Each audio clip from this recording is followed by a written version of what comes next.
All right, David, we're live. Welcome to the podcast. I appreciate you taking time to come on. Thanks for having me, Anthony. I'm honored. Yeah. So the person that actually recommended you for coming on, and me getting to talk to you, was Kira Wilson, who I believe you shared a project with recently. Um, so hopefully, I think it sounds like a good recommendation so far. Oh, there she is. Very talented young lady Mm-hmm. involved with that project right there, the cocktail. Mm-hmm. You actually also, along with Kira, shared the screen with somebody whose episode just released today, Brandy Botkin. And so I'm actually kind of surprised by how much the circles are overlapping, considering that these people are in Cincinnati and you're located in Pittsburgh, right? Yeah, about a 5 hour drive, somewhere around there. Did you travel to our area in Cincinnati, or did they come to you in I Pittsburgh? did, I did. Okay. I've done it on many occasions. I've been fortunate enough to connect with a lot of Ohio filmmakers, going back to a very special young man, Jake Jolly, who created a feature comedy horror titled "Play Zombies," Mm. which had these which had these sort of glob-like zombie creatures that he self-animated, and I played this sort of lunatic Sheriff Locke, Mm. and we're out slaying these clay zombies, and it was a lot of fun. And through that, I made a lot of friends and connections, and have kind of grown in filmmaking in Central Ohio through that. Okay. From there, You've yeah. been acting for the close to or the better part of about 15 years. Can you tell me about how you got into it, like what got you into it, and a little bit about your experience? Yeah, you did your research.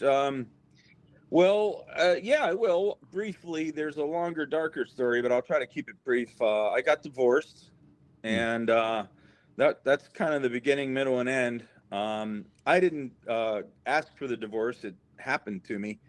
And when it happened, I was sort of lost for an identity, because I had been with that person for 10 years, and I thought I knew myself. I thought I had a plan. I thought we had plans, and all of a sudden I didn't. And I didn't know who Yeah. I was or what to do. And it took me a couple of years to even start communicating with people, until finally somebody, a dear friend of my father's who since passed away, um, uh, suggested that I sign up to be a background extra at the Pittsburgh Opera. Hmm. Pittsburgh's got a great cultural district, uh, symphony, opera, ballet, just a really terrific cultural district. If you find yourself in Pittsburgh, go to the symphony. Trust me, they're amazing. Um, and the Pittsburgh Opera was putting on a production that required a lot of background extras. They call them supernumeraries. That's Italian for extra numbers. I didn't know that. That's a long-winded way of saying warm bodies. Yeah, base, right, right. And I was perfect for it, because I didn't have any identity at all, really, at that stage of the game. And so just being a member of a crowd in the background would have been a win for me. But the director came up to the background extras, there's about 30 of them. For what it's worth, is the production of Billy Budd, an opera I'd never heard of before, but it's a story about French and English uh, slave boats, just for what it's worth. The director walked up to us. He's a German guy. He's holding a whip, a bullwhip, a real bullwhip. Hmm. And he says, "Does any among you know how to crack a whip?" And I happen to know how from a Halloween party that I went to once. Everybody gave out these cheesy little costume party favor bullwhips, right? Just as a goofy thing for the Halloween party. And I figured out how to crack it. You do it enough times, you do the motion, you'll make the crack noise. So it And was I real enough that liked you it. could get a sound effect out of it. Yeah, and I like that. It's fun. It's like lighting a firecracker. Just I like that. So I was playing with that, and I learned how to do it. And I looked around; nobody had raised their hand, and I remembered the party favor whip, and I thought, I guess maybe I could try. Hmm. So they gave me this bull whip. Now this thing is like twice the size of the little toy thing that I had, before. And I'm holding it, I'm looking at it, I'm thinking Indiana Jones and whatever. Uh, Maybe it'll work. I don't know. I need to stay motion, right? So I gave it a shot, and it did. It not only did it work 10 times better than that cheesy little party favor. And it just deaf in the room. There was maybe about 100 crew cast people in the auditorium that were getting ready to build the production, and it just went. Everybody went silent. And I'm standing here holding the bullwhip, and the director said, "You gets the job," and he sent me off with like a flight trainer, acting trainer, costumer, makeup, and also more bullwhip study so I could do it over my head instead of up and down because I was my only way was from up to down. Sounds like a Taught me larger how to do it production. over the head. How's that? It sounds like a larger production. It was a huge production, and so I ended up being a featured background extra where I was the slave driver of all the slaves on the boats. Mm. Of course, I didn't sing. I didn't have to sing, and you know, a lot of times they don't really need to have acting experience. I didn't, but I walked out. I cracked the whip, and the audience would go, "Oh," you know. And I remember when I first did that, I looked at the audience and I felt the energy that came from the audience. And it was at that moment I said to myself, listen, I don't know who I am. I don't know where I'm going. And I got to find some way to try to start to erase or forget the past. This I want to do. Mm. So how long did you stay in theater before transitioning into film? Yeah, good question. I did theater for in the nature of 2-ish years, 2.5 years, I think. I don't remember it well, but about 2.5 years, give or take. And I was pretty fortunate. Of course, I set my sights low. I auditioned for community theater and theater that, you know, that just need anybody who signs up, you know, most of the time, not all the time. And I was lucky enough to get pretty cool roles, about 5, 6 of them straight in a row, no rejections at first, and it felt good, and I liked it, and performing, and then learning how to learn lines and everything, and that's where I started acting. But then I found film through 48-hour film festival experience. Oh, Have you ever heard okay. of these? I'm Yeah, sure you yeah. have. I have. I'm familiar with the ones in local in Cincinnati. However, a number of years ago, I was just a PA on a production in. I think it was called London. It's either Landon or London, Ohio, which is much London, further. yeah, yeah. Yeah, I London, was in a Ohio. movie there once, And there were actually. a number of filmmakers from Pittsburgh that came because to shoot in that town because the director wrote the script and he was from there. But most of Oh, the I was in that crew, movie. We crossed paths then. Yeah, that what? was the It was riot like a movie. found footage film, like about. Yeah, yeah, the riot movie. I don't remember the name. Black Holy crap! Flag It is a something or small another. world. Look at that. Yeah, yeah. I was a sheriff in that, trying to get the kids to come off the bus. They were kind of held up in a bus, and I was trying to talk them into coming out of the bus. Oh, look at that. Yeah. So I saw you, and this. Well, that's crazy. I didn't expect that. Oh, so you were That's with Ian and Joe Yeah, Ian. Yeah, Bucci and I yeah, was with yeah. Ian. I forget some of the other names. But what was the director's name? I'm escaped. Oh, Aaron. Uh, Aaron was the Aaron, yeah, I director. don't remember his name well either. He kind of disappeared after that. Didn't really communicate with everybody. Yeah. Too bad. But that was my first set of actually being on a feature production, and so there was a Oh, lot of cool. lessons learned. It was cool to see, what was Yeah. going on with that. The most interesting night, I don't know if you were there for that night, but we had he got a bunch of people from the town, and it was an overnight shoot because there was this Yeah. night scene. The street was filled up, and Yeah. everything, and slowly after like 2 or 3 a.m., people started trailing off because everything was Yes. volunteered, and so I watched him Yes. try to figure out how to control the crowd and narrow the focus of the camera and everything, and so that was a really interesting experience actually. And Yeah. I had to on the way home because I lived 2 hours from there, south at the time, and oh gosh, bringing back memories, and I had to pull over on the side of the road. He gave me a Red Bull, like that was going to help, but like I had stayed up for more than 24 hours at that point. It's like, I'm sorry, this 120 milligrams is not going to do the job, but I appreciate the gesture, you know? Yeah. Right. Right. I got stopped. I was pulled over on the side of the road because, it's an emergency. That's what the strip is for. And then I guess you're not allowed to pull over and take a nap on the side of the road, even though I think it qualifies as an emergency. Even Like I though could a kill somebody person right should now. be allowed to do that. Yeah. Yeah. uh, Wow. that's a funny coincidence, though. That's a good story too. And that's a lesson to be learned for all you little independent filmmakers out there that you think you want to bring in background extras. Shoot the background extras now. Mm-hmm. Get them in the camera. Number one, shoot the background extras because I swear to you on my honor, they're going to start peeling off. They'll get tired and bored and lazy, and then they're out. So if Mm-hmm. you get them, shoot them first. Yeah.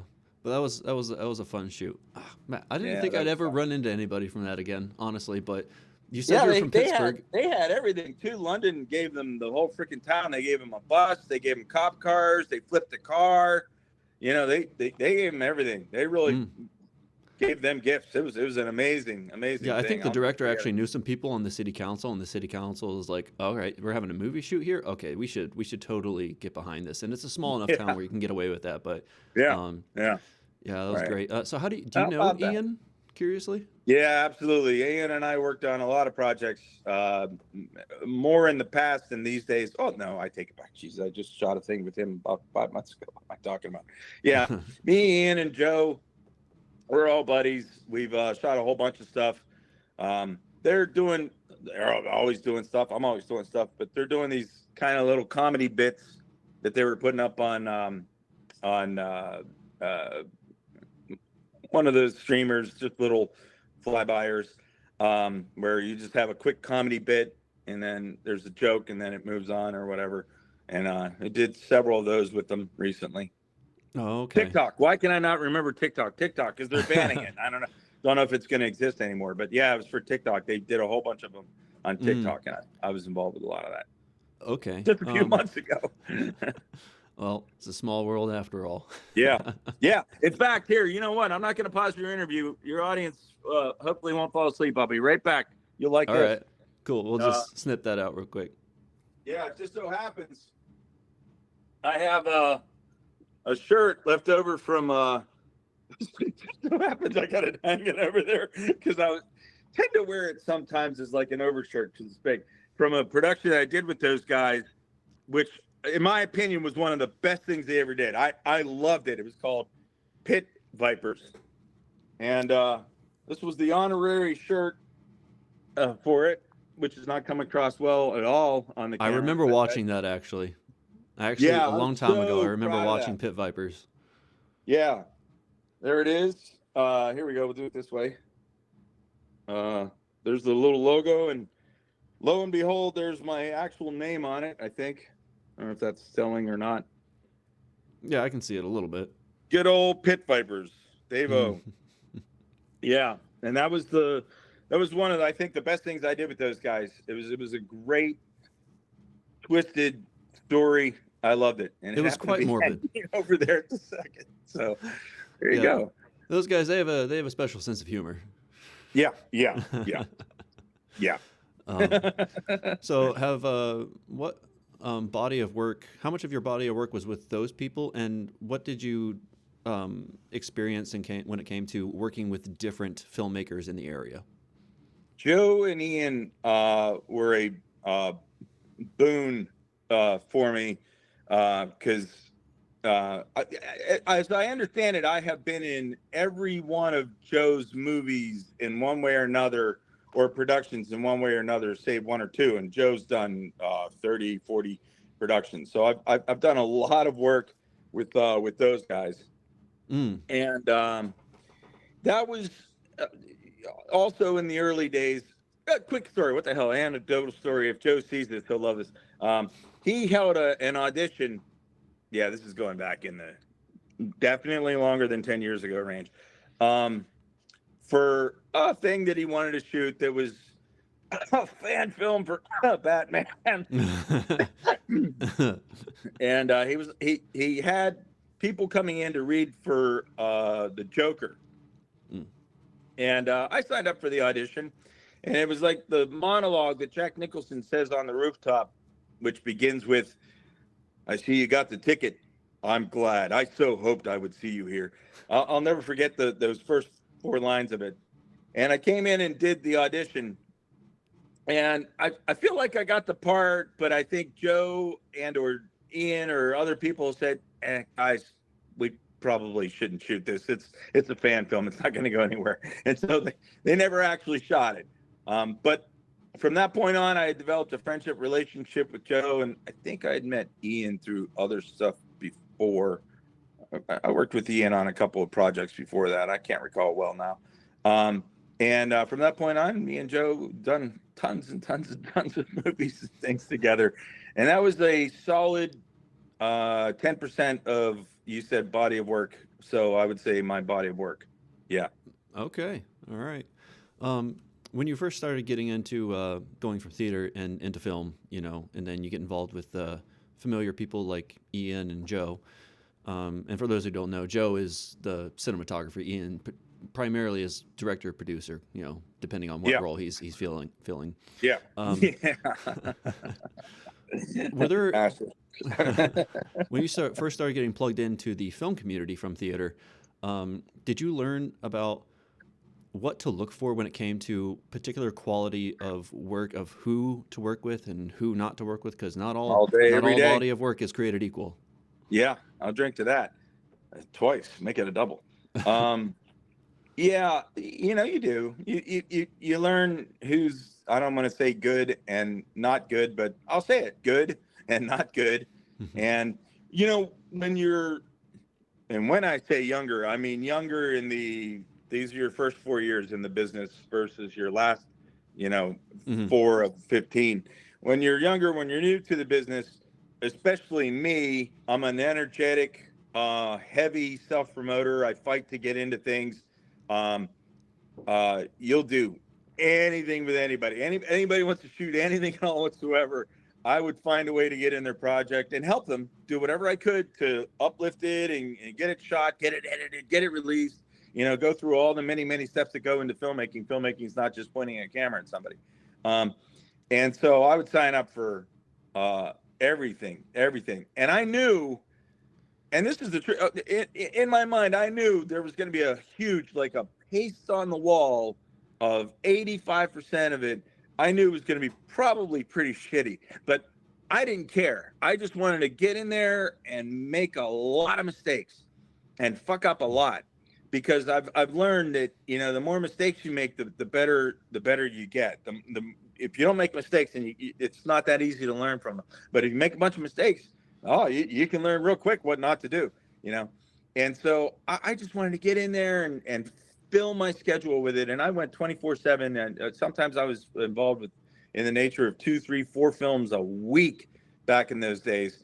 And Joe and Ian were certainly a part of that. And there's a whole bunch of other guys. It was this one group called 3x7, 3x7 group of filmmakers who were trying to shoot a new short film every week for 52 weeks. That was the goal. See if they could pull that off.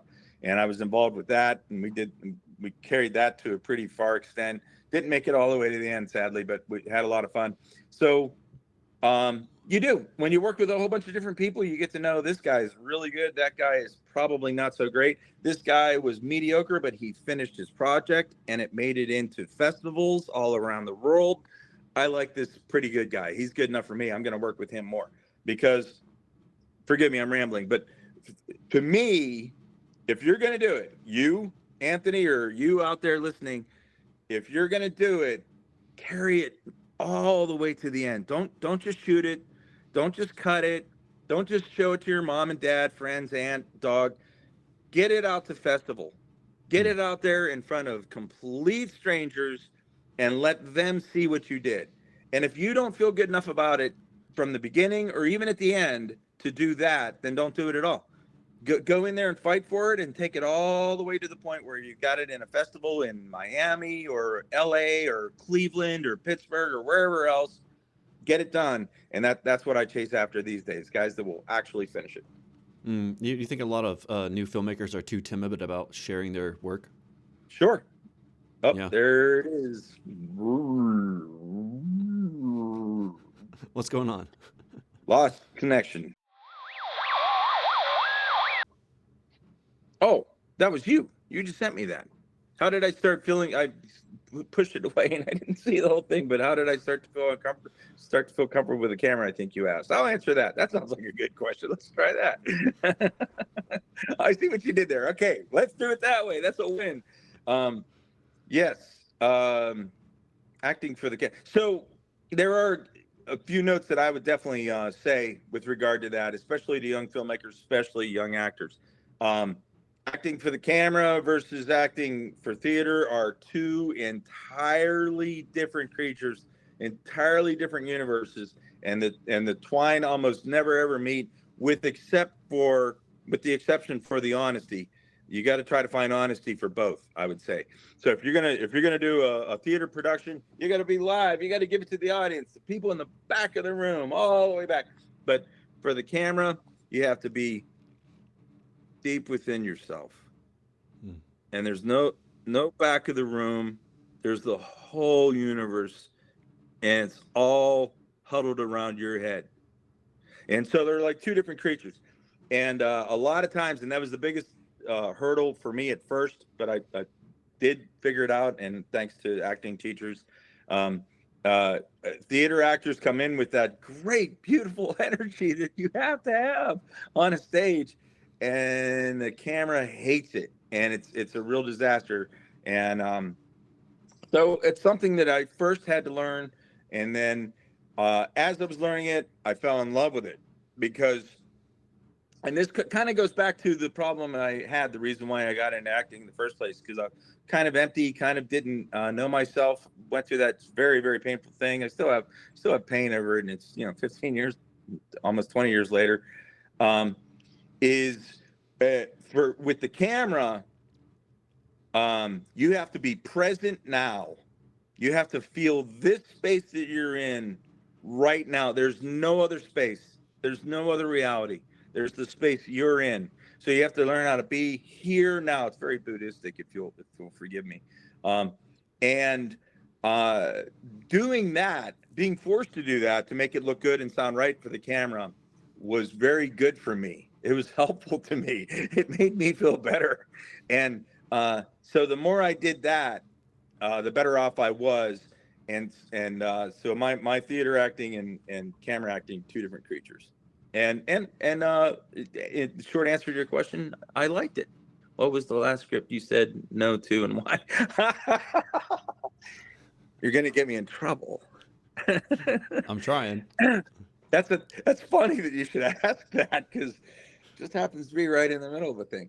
A dear friend of mine who is a good filmmaker, and he carries his projects all the way to the end, and he shows them, and he has premieres. Doesn't really chase festivals that much. It's like that one little extra step that is so big when you really take yourself seriously and you really want to prove to the world that you can do this and keep growing with it.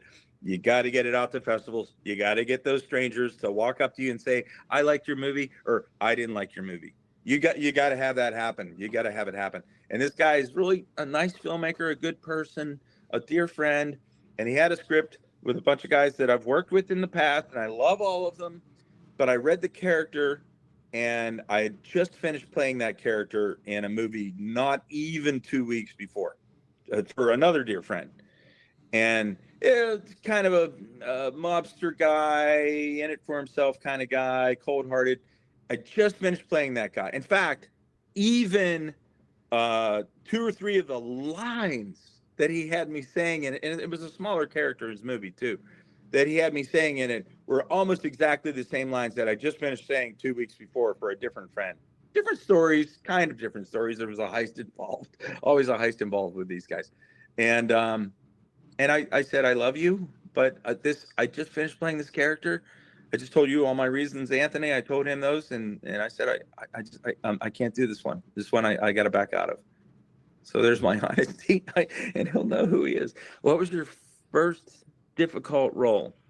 It was in theater, and I played. I'm not gonna remember the name of the guy. Jeez, it was not the Taming of the Shrew, but a variety of the Joan of Arc story, where I played the Inquisitor on a theater performance, and I had to do a bit of an accent, and I had to play I was lucky enough when I did that very first thing for the Pittsburgh Opera to immediately get to feel what it feels like to be a villain, because I'm whipping these guys and brawling with them. I'm punching them, and I'm doing mean, horrible things. So I was able to very quickly through that develop an understanding and a respect for villains. I play a lot of villains. And this guy's a villain. He's an inquisitor, and he wants her to burn at the stake. That's his number one plan. and because she to him is a threat to the church, and I'm not necessarily a hateful person. I carry around pain just like everybody else does, but I don't want to burn anybody at the stake. It's not an interest of mine. I just don't want to do it. Of course. And he did.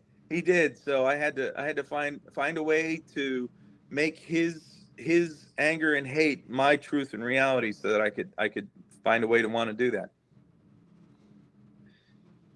How do you maintain presence in a scene when you have no dialogue? Oh, that's a wonderful question. You're really good at this. Wow. That's a I great try. question. Funny ask that type of question. It's great. Um, okay, so I'm gonna get a little heady here. This is a little weird. This is my process, and it's probably gonna sound creepy, I guess, but for me, there's always people that I'm communicating with in the room. One of them is quite obviously the other actor. Hey, other actor, here I am. I'm talking to you. You're talking to me. So I'm talking to the other character. But the lesser obvious ones can be a multitude of different entities. There can be a God that I'm talking to.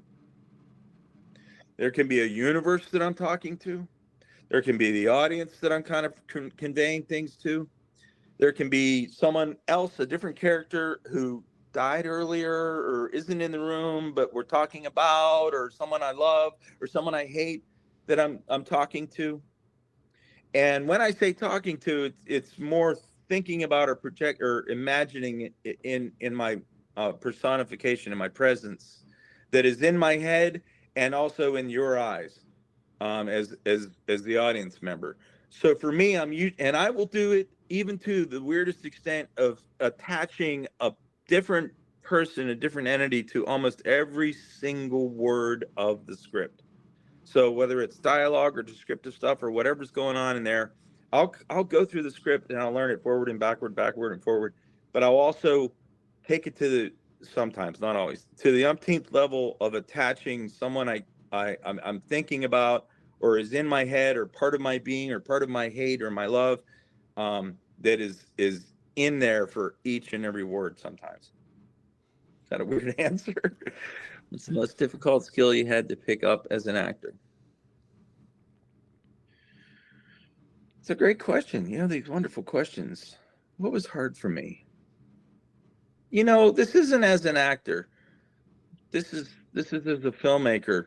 The hardest thing, and I still have difficulty dealing with it. It just happened to me just 2 days ago at a premiere. Is people that you work with, you work really, really hard with, and you bend over backwards to create something so that they can have this beautiful limelight, this beautiful moment in the sun, and you're kind of hiding behind it a little bit, but you're there too, you know. And you have a big premiere, and they don't show up for the premiere. They're like, oh, I'm sorry, I'm too busy organizing my sock drawer on that night, so I just couldn't be there. And that is something I still struggle with, I have to admit. And it happens all the time. And I should find some newer, better way to get used to it. And of course, people have good reasons. I really truly can't be there. I have this thing going on or that thing. It's true. It's true. So you have to be forgiving and understanding of it. But me, man, if I'm in a thing, it's a long, hard decision to not show up in support if it premieres somewhere. Yeah, I understand.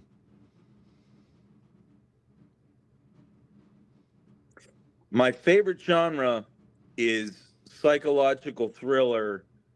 And since I play a lot of villains, even though you're probably noticing I'm kind of a corny, goofy person in real life, but it's true. But I play a lot of really, really, really dark people, and I like that a lot because it gets close to the bone of the sort of pain that I told you about in the beginning of my life or my existence through the marriage. And so when I play guys that are mixed up or broken or hurt or struggling with anguish or just can't find that one little extra piece, they got all the other pieces, but that one little extra piece, they can't not get their fingers around it. And so for that reason, that one little piece, the entirety is broken and doesn't work. And those types of characters I like. And a lot of times it's villains. How do you get into the mindset of the villain? Yeah, so you'll hear this a lot, and actors who take themselves seriously talk about it a lot, and it's something precious to me too. Is no matter what happens, you do have to find honesty. It has to come from real you, nobody else, no other villain that you saw on TV or on a play or whatever, or cartoon.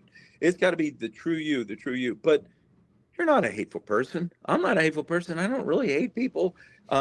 So I have to take a part of me that jives with what they're thinking, even though it isn't the same. I would never kill somebody, although he'll definitely kill somebody.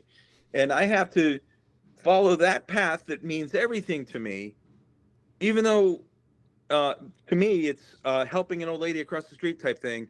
That's not killing someone, that's helping someone. But to the villain, his thing is to go kill someone is just as important to him as it is to me to help the old lady across the street. Can you dig that? Yeah. That I think that was a good example of it. And I'll use that, and all I have to do is be evil with it. And somehow or another, it makes sense. In my mind, I'm helping an old lady across the street. I'm a good person. But on the camera's end, at the end of that machine gun, somebody dies.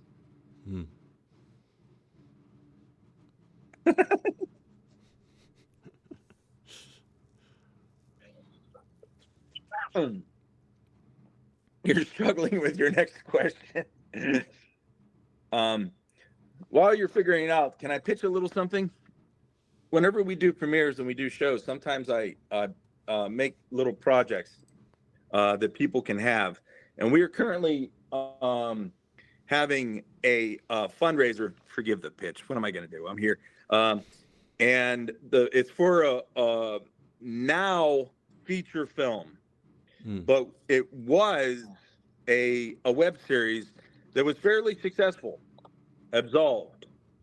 And there was 2 seasons, and we shot 8 episodes per season. Second season, we shot through about 4 or 5 of them.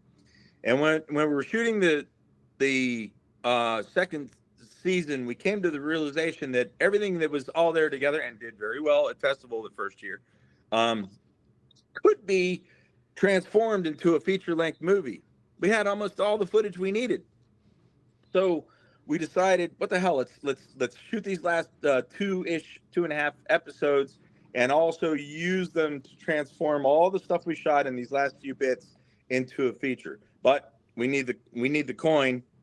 And so we just kicked off a new fundraiser. In fact, they can look it up right there. Nobody's ever going to screenshot that. And but I'll send you a link, and maybe you'll be kind enough to share it. I'll check it out. We'll be selling all kinds of cheesy props, including this interesting Matchbox convertible with the Absolved logo on there. Very, very few of those. And of course, I came prepared. T-shirts and a whole bunch of other stuff. There's a little necklace that one of the very important women in the movie wears. That'll be in there as well.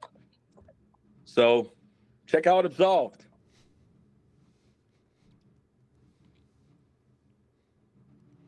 Did you get my next question? I've sent 2. Try again. Oh, I can hear you now. You can hear me? I can hear you now. Yeah, now I can hear you. Oh, yay! I'm sitting over here like, all right, copy paste. All right, get ready to send. Time it properly. Yeah, It's just been a pain. I can hear you now. Yeah. Oh, it was a good process. It was fast too. I was able to zip right through. Yeah. How do you decompress after filming in order to get out of character? Yeah. Good question, man. You have these really great questions, Anthony. You're good at this. I'm kind of weird because I'll jump in and out mid scene. I know a lot of actors like to go in and stay in all day long, and I can do that, and sometimes bits and pieces of me will stay there, but generally speaking, I can hop in, be that guy, and right out and answer somebody's question about something different and right back in, So I don't know what I wish I can give you a clear answer to that, but for whatever reason, for me, I just pop right in and out. It's a swinging door. Do you think some actors end up taking their roles too seriously that it can actually bog down their personal life? Nah, I think anybody's method is the right one. Really? Whatever works for you is what works for you. What works for me. Just because it works for me doesn't mean it'll work for you, and absolutely doesn't mean I'm right. So whatever their method is, whatever gets them there, that's fine. I know Mm, a lot of guys, actors who study different styles and everything like that, and that's a good thing. You know, you always grow, always learn, always grow and learn. okay. But I don't know, for me, I found my thing, and I'm pretty much at ease with it. All right. It's not. I don't believe it's out yet, but I did see that you have a lot of productions that have yet to come out. Like recently, in like Yeah, the last 3 or 4 years, you've gotten pretty busy doing yeah, a lot of short films per year. And so yeah, when I was doing my research on you, I'm like, oh, that sounds interesting. I'm gonna go look at it. Oh shoot, it's yeah, not out. All right, I'll check out this yeah. other one. Oh, that's not out either. All right, but it's in the festivals. All right, sounds like it's doing good. There's a Can you lot of tell that. me a Yeah. little bit about your role in the recent film of Little Rich Lives? Yeah, Little Rich Lives, they're filming it right now. A little backstory on that. I'll make it brief, even though it's usually hard for me. These were young kids that went to film school, and they went to the Pittsburgh Technical Institute. Amazing, I remember the name this time. And they were down to the last 2 weeks before they were going to graduate, and the Pittsburgh Technical Institute came to them and said, "Guess what? We're closing up shop. Sorry, bye." And they had just spent all those weeks and months and years, you know, studying the craft and learning. Young kids who pouring their hearts into this thing, and then the school just came to them 2 weeks before they were going to graduate and say, "Sayonara, folks, we're out. Thanks for your money." That's rough. That was Goodness really, gracious. really, really rough. They And couldn't just to write up me, some print some papers out and like, all right, here's your graduation early certificate, you know? Because they they did pay ultimately money did. for it. They ultimately did. Oh, But okay. Well, that's still, good. regardless, imagine that. You know, imagine just the physicality of it. Imagine being in that place where you just spent all this time and all this money, and I mean, we're talking money. You know, these guys really they cough up coin to do this. And then 2 weeks before graduate, saying, "Oh, sorry, we're out. See you later." You know, they couldn't have waited just 2 more freaking weeks. You know, for these young impressionable minds, they're just starting out. They don't know that the universe is good or bad. You know, Mm-hmm. and right there, the universe just proved to them that it's bad. Right there, just like that. You know. And so I told those guys, there was about 5 of them. Young lady Latasia Green, who Latasia Green was the producer on this Absolved, who helped me shoot all 8 of those episodes, and her and I worked together to make it happen. And all those like little laurels you see on there are from Okay. festivals around the world that I visited myself in person, thanks to the work that she did. And 2 or 3 other kids, including Eli Zazu, Ellie. He wants everybody to call him Elliot for I call him Eli. Eli and Tiffany, can't remember her last name, and a couple other kids. And I told them, listen, you guys get something together. And at that stage of the game, I'd been, you know, maybe about 120 IMDb's at that stage of the game. I said, whatever I can do to help you get your thing done, I'm there. I'm there to help, whatever it takes. Because what the school just did to you is not agreeable to me. They abandoned you, and I have an abandonment issues, you know. And so I said, right. And I said, whatever you're gonna do, I'm here to help, and I'll help behind the scenes. I'll close a few doors here. I'll find a few doors to open there, whatever it takes. And I also want to act in it, and that's what that one is. And they're in the process of filming it right now, and it's literally all 5 or 6 of those kids.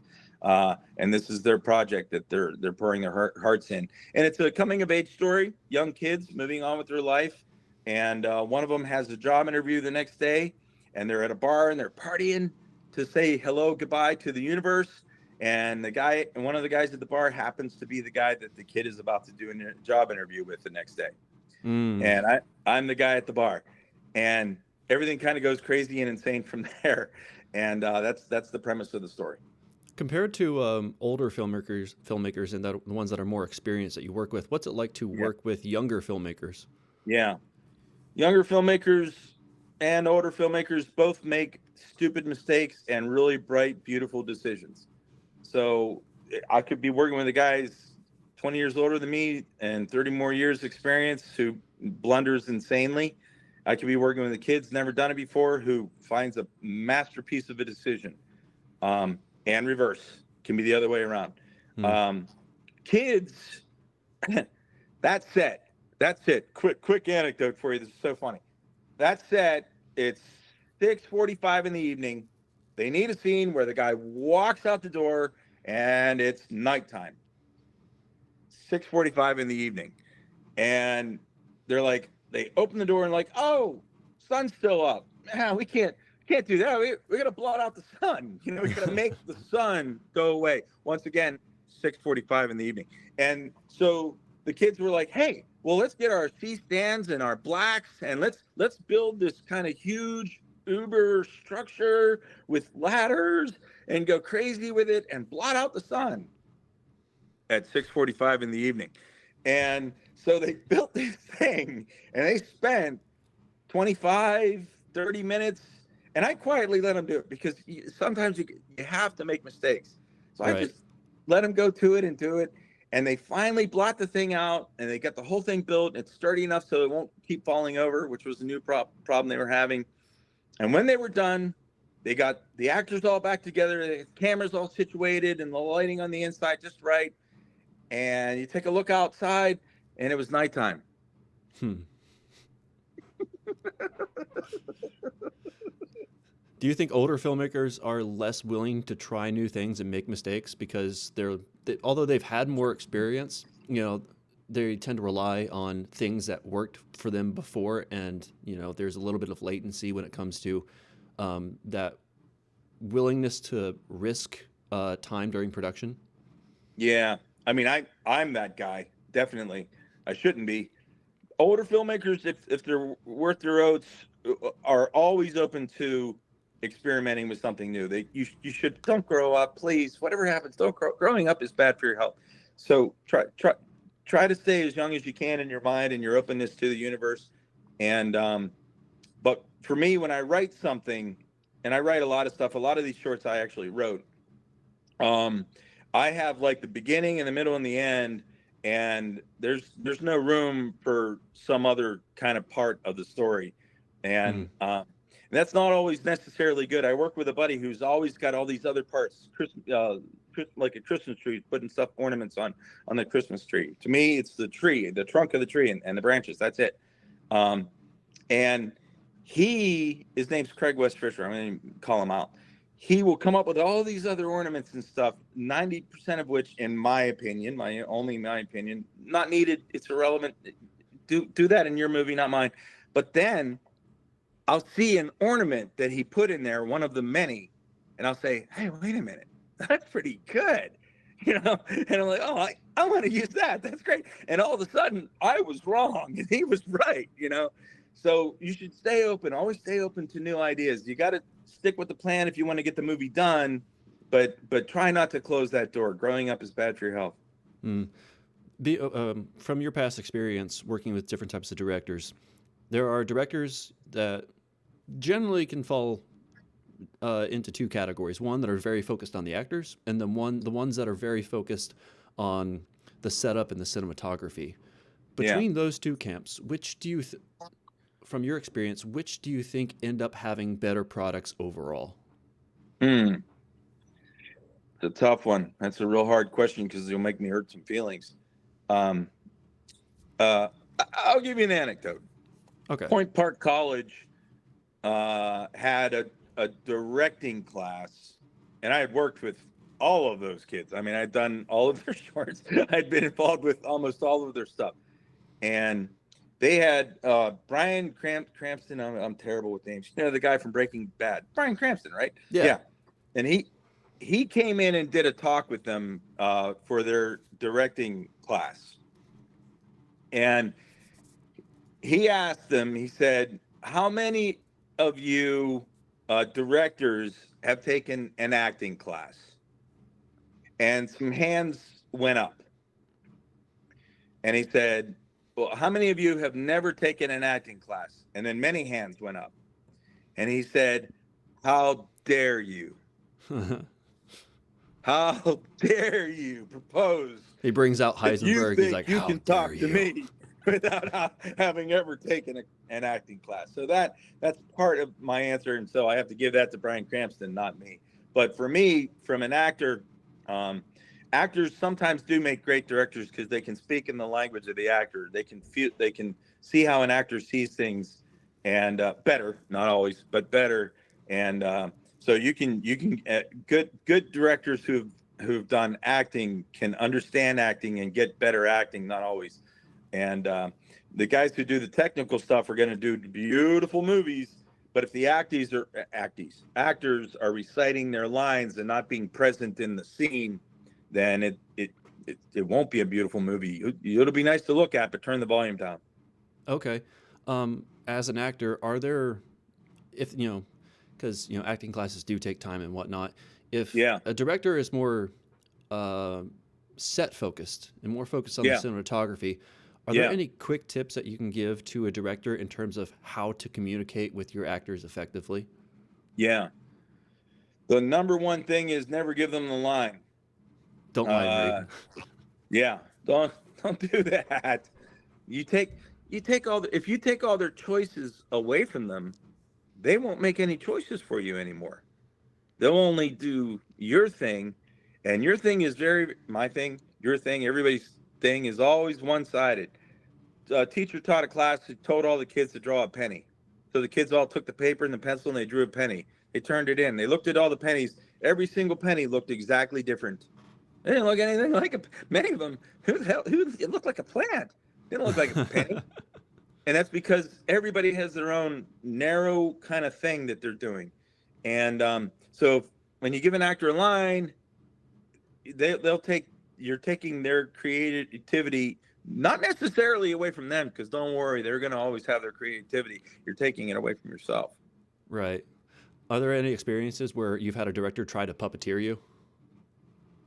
Um, yeah, inexperienced directors. Yeah, it is what it is. The other side of that coin, I should say though, is it is good to work with directors that are not good at that. Hmm. Unfortunately, it is because then you can think past them, you can think around them, you can learn how to think past them, learn how to think around them. And you need to learn to do that, because filmmaking is always a disaster. It's always a mess. You can never trust that anything's going to go the way it's supposed to go. And since it is always this chaotic thing, the more adaptable you are and the more ready you are to deal with something that wasn't supposed to go that way, the stronger you'll be at dealing with it, and the better you'll look when you're doing it too. And if Hmm. a director is a terrible director and he's doing a really terrible job, but everyone around him is amazing, and you're doing the best that you can, and the other actors you're working with are doing great, you can still end up with an amazing movie. So don't assume that just because they're not doing a good job Can you sense communicating with when the actor. a director is open to input from an actor and when collaboration on the more Yes, nuanced level of performance is welcome? yes, yeah. Well, I'm a I'm a kind of a loud voice in the room. And so I'll just put it out there. I'll say, listen, I'll make a suggestion. You're the boss. Your choice, your choice. But I'll make the suggestion. You take it, you take it. You don't crimple it up, throw it away. Many times I told people, crimple it up, throw it away. And but at least hear the suggestion. At least hear me out for the suggestion.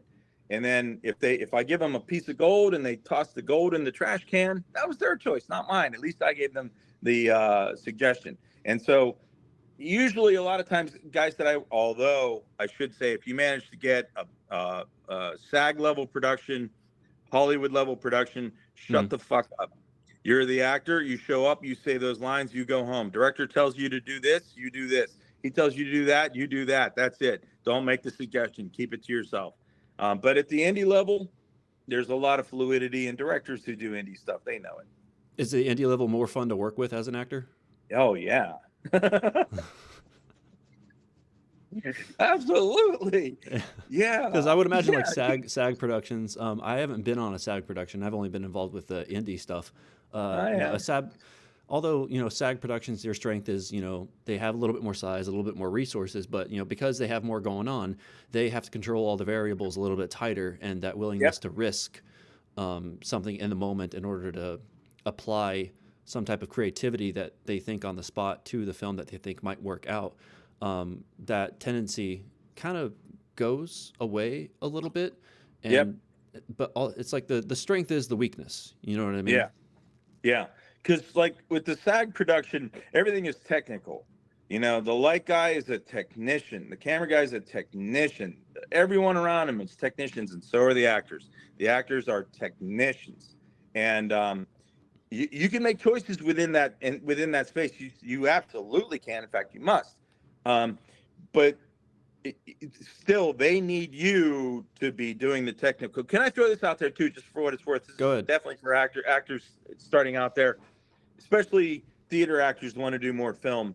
The most important problematic part of transitioning from theater to film is understanding the technical aspect of film, because the camera is not filming your whole body. Like right now, we got a medium. Actually, it's kind of a medium close, I would say, right here. I think, Yeah. real close is there. That's a close. There's like a medium, kind of a wide medium, and an understanding where the camera is and what your shot is. And when you're, and I'm not doing film acting right now. I'm just talking to you in an interview, so my hand keeps popping up. Okay, Hmm. but if we were filming and I was trying to tell a story through theater, and I knew that this was going to end up in the editing room, you wouldn't be seeing my hand. Right. And so, as the theater actor, if you want to come in and do film acting, it's very important to learn what the technicians have to deal with, so that you can hone your thing within the confines of their space. That probably didn't make enough sense, and I'm probably not saying it as well as I should.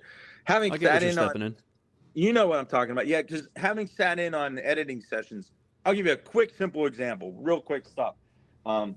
The actor delivers the line, "I'll see you tomorrow," and then he exits off screen. Okay, that's great. That's great. That's a great line. But in the next take, in more of a medium wide, the actor says, "I'll see you tomorrow," and he exits off line.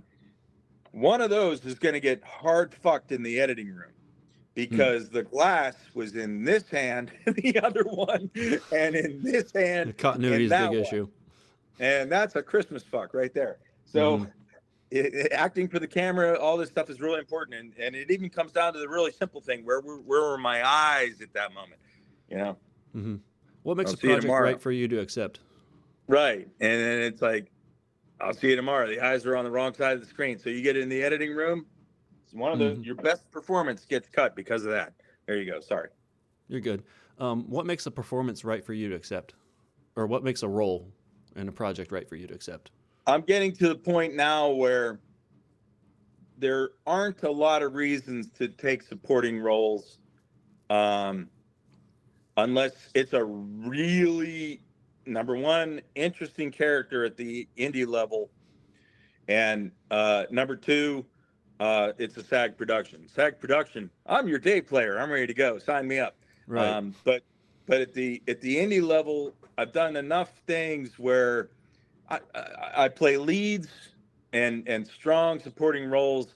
And unless, of course, you really got something that blows my mind, and I'm like, oh man, I don't even need to have a line in it. I don't care. I want this. I want to be involved with it. But that's a very, very rare occasion. So Hmm. for me, I'm going to look at the script. I'm going to say, well, yeah, it's kind of a tiny supporting role, and I got all these leads that I played up. It's not the most amazing, newest story I've ever seen in my life. It doesn't blow my mind. I've seen the story told 100 times. Yeah, it's all right. I'll probably pass on that. How did you get competent in terms of memorizing a large set of lines for a more leading role? Yeah, good question. So there was a long time ago, in the 9-ish years ago range, me and a group of 48ers, friends, partners, we've all kind of scattered since then. Sad, life moves on. But we did a production of The Raven by Edgar Allan Poe.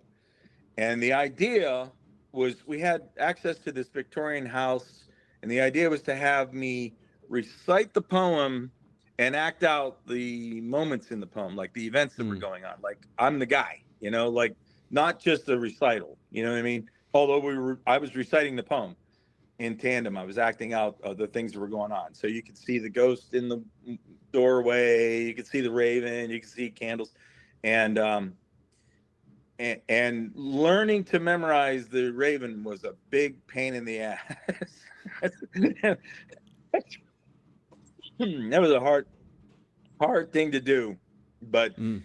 doing that formed the muscle, and from that point on, memorizing lines got easier and easier and easier, because that was a long 2 weeks process for me back then. Now it take maybe two days, 3 days on the high end, to memorize that poem, because I had to know every line, because we never knew what we were going to shoot next. So I had to know where I was in the poem.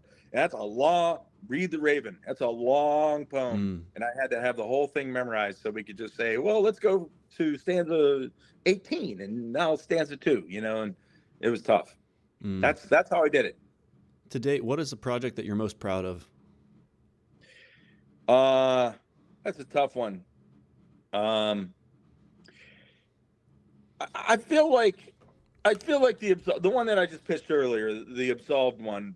Um, uh, I think it's a good story. There's other. This one I got fire here. This one's a great one. This is a story that I shot with a guy in Central Ohio. Is Jeff Grinnell, great actor, very great person. We played a couple of homeless guys in Pittsburgh in wintertime, struggling through a cold winter night. And we actually shot in the snow, and Jeff Grinnell was lying in the snow for 6 hours so that we could shoot this thing. And these two homeless guys, one of them is dying from frostbite, and they're trying to reckon what to do next. And I'm not going to tell the rest of the story here, but that for me was high among them. That was a very special movie, and it was also dedicated to American veterans. But I think the one I'm most proud of is probably Absolved, because me and this young lady, Latasia Green, fought like crazy to tell this story. It's a story about a Catholic priest who witnesses a school shooting and loses his faith, and he stops believing that there could possibly be a God because he saw children get shot. And he wants to drop out of the priesthood, and while he's doing that, he starts like hearing these voices and having visions and seeing things that don't seem to be real. And he starts having these strange supernatural occurrences going on.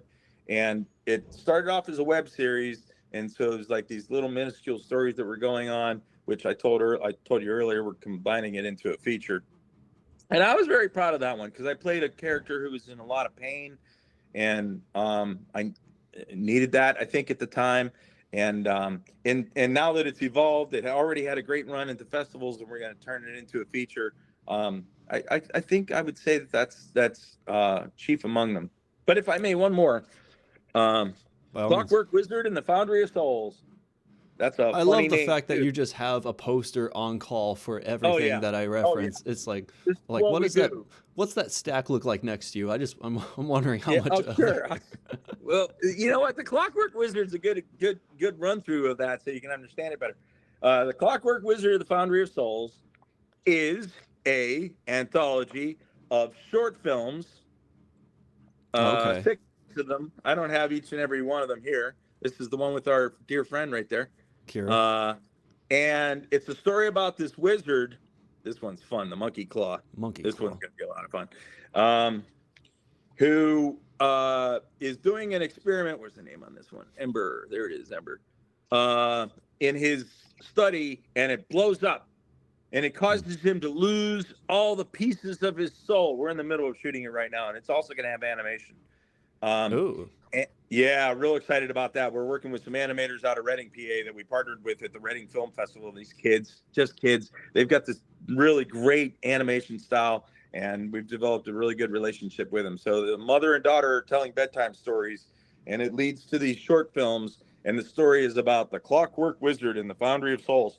And this wizard lost all the little pieces of his soul, and he has to travel the land to find the pieces of his soul and put it back together like a puzzle. And if he can do that, he can become whole again. And that's another one I'm very, very proud of. And all the Okay. shorts that I shot that were in it were pretty good shorts. In hindsight, do you wish you had started sooner? No. Mm. Yeah, I would not have been ready for this as a young person. And my life would have been way more tragic if I tried to do this as a young person. I think I wouldn't have been able to handle the horrors of this, because filmmaking is hard, and people make mistakes, and things don't go the way you want them to. And beautiful kernels of diamond and gold turn into dust right before your very eyes regularly in filmmaking. Yeah. And then, burning heaps of trash turn into this gorgeous diamond in the end somehow. So it's very, very hard to predict. And as a young person, I don't think I would have had the headspace to be able to understand it all. Hmm. Well, David, I'm grateful that you came on the podcast. I'm sorry for those technical difficulties. I don't. It's okay. It's hard to diagnose internet connections sometimes. I'm like, is it this thing? Is it that thing? And then normally I check all those things right before, and it's like once it's good. But if it goes wrong in the middle, it's like it's harder to diagnose because everything was great beforehand. You know. You'll piece it together. Yeah. I'll take ownership of it. Really, I should have been in a place where I had Wi-Fi, but I'm out at my father's house, and he doesn't have Wi-Fi, and this is my weekly visit with him. But normally I have Wi-Fi in my other place. First of all, you did terrific. You're really good at this. Well, thank you. If anybody's watching this and Anthony asks you to sign up to do this, do it. You should do it. This kid's amazing. He's a very smart kid, and I've really enjoyed talking with you. Thank you for giving me this voice. Of course. Thanks for coming on. I appreciate it. All right. Ciao.